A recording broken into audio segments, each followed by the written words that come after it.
ओम शांति। ओम शांति। ओम शांति। ओम शांति। ओम शांति। ओम शांति। 3 बार दादी जानकी जो है ना ओम का उच्चारण करती थी। पहला ओम स्वयं के लिए, दूसरा ओम परमात्मा के लिए, शिव बाबा के लिए, तीसरा ओम परम धाम के लिए, स्वदेश के लिए, स्वयं के लिए, स्वयं के पिता के लिए और स्वयं के देश के लिए। ये 3 बार ओम करेंगे तो आपका मन शांत। मुरली का सार है, मीठे बच्चे तुम्हारी याद अनकॉमन है।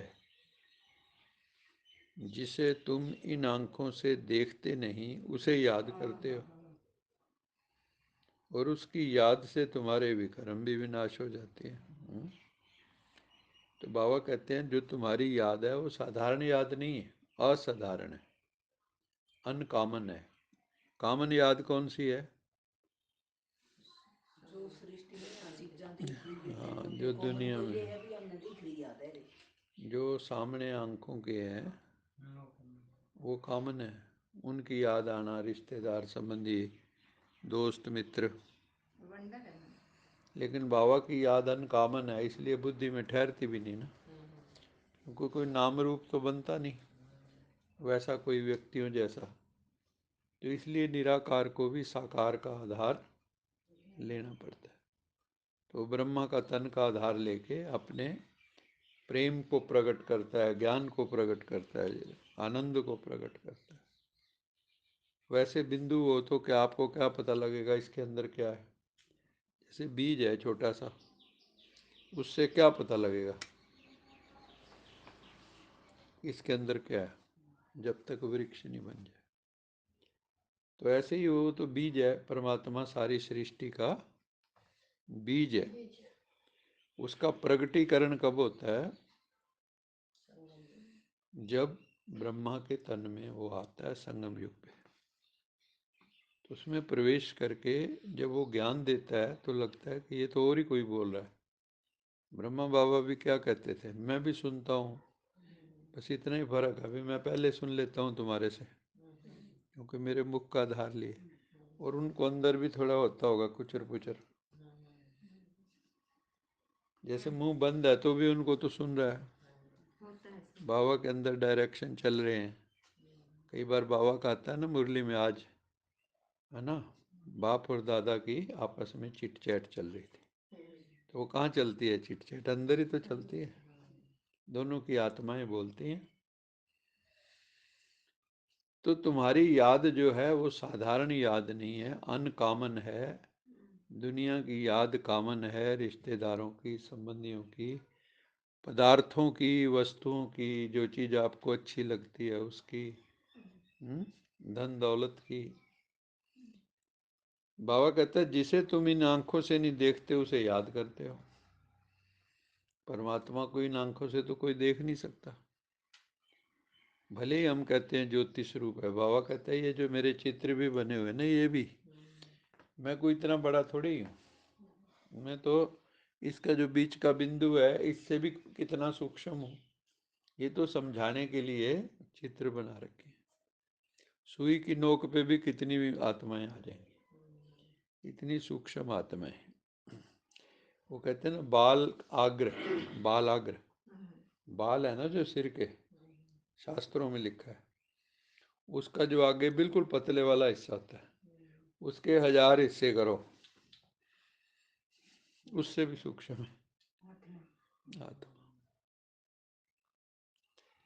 जिसे तुम इन आंखों से देखते नहीं उसे याद करते हो। और मजेदार बात क्या है, उसकी याद किए बगैर कर्म विकर्म विनाश भी नहीं होंगे, है ना।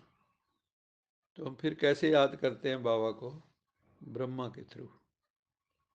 फिर बाबा कहता है ब्रह्मा के थ्रू जो बात करनी हो मेरे से, मान लो आपके दिल में कोई बात है बाबा से करनी है, तो सूक्ष्म वतन में चले जाओ, वहाँ जाके बाबा से बातें करो, रू रिहान करो।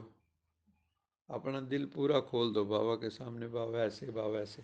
बाबा को भी लगना चाहिए भी हाँ ईमानदारी से मेरे साथ शेयर करता है, ये ड्रामा नहीं कर रहा। कई ड्रामा भी करते हैं ना भगवान के साथ भी। और अगर आपका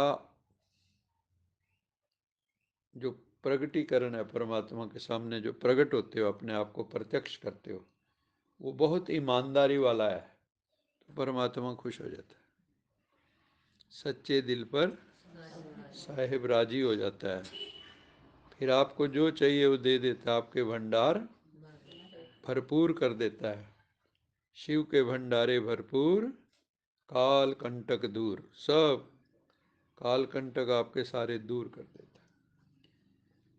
तो उसकी याद से दूसरा जो आत्मा पे पापों के धब्बे पड़े हुए हैं, हमने कईयों की बद्दुआएं भी ली होंगी, कईयों को बद्दुआएं दी भी होंगी, है ना, तो वो हिसाब किताब बने हुए हैं ना। किसी को देख के जलते भी होंगे, इसकी साड़ी मेरी साड़ी से सफ़ेद कैसे।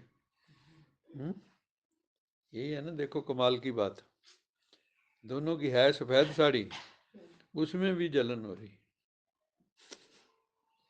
है ना। कमाल की ऐड है, टीवी पे आती है, इसकी साड़ी मेरी साड़ी से, वो कहते भी ये रिन यूज करती है। तो वहां पे भी ईर्ष्या है। तो ये जो धब्बे हैं, बड़ी पड़ी ईर्ष्या तो ऐसा है, ईर्ष्या द्वेष। जब आदमी कंपेयर करता है ना किसी से, तुलना करता है अपनी, वहीं से ईर्ष्या का जन्म होता है। अगर आपसे कोई ईर्ष्या करता है ना, इसका मतलब ये है कि उसके मन में आप टिके हुए हो, ये तो पक्की बात है। और वो आपको अपने से श्रेष्ठ समझता है।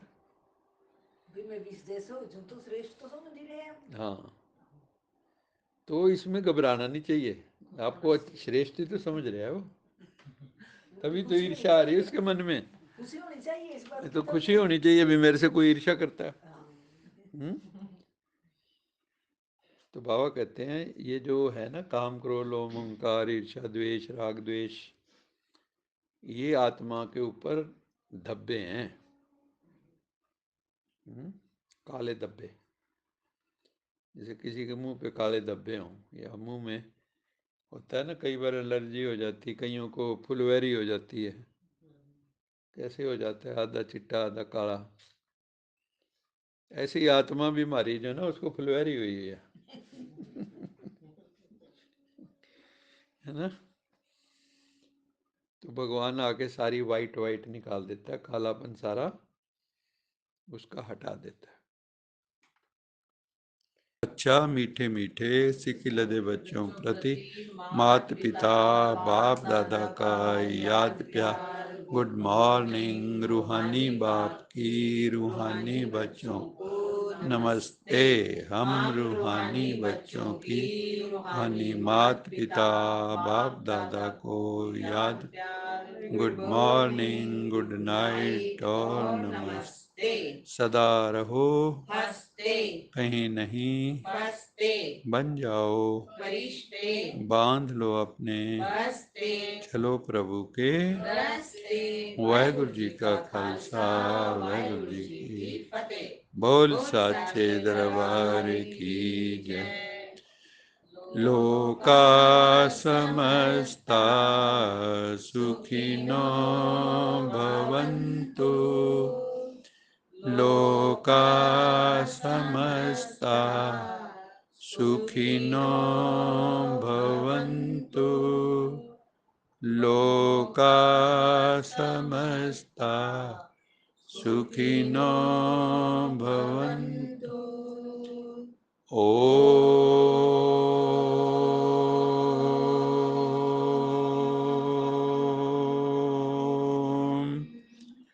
शांति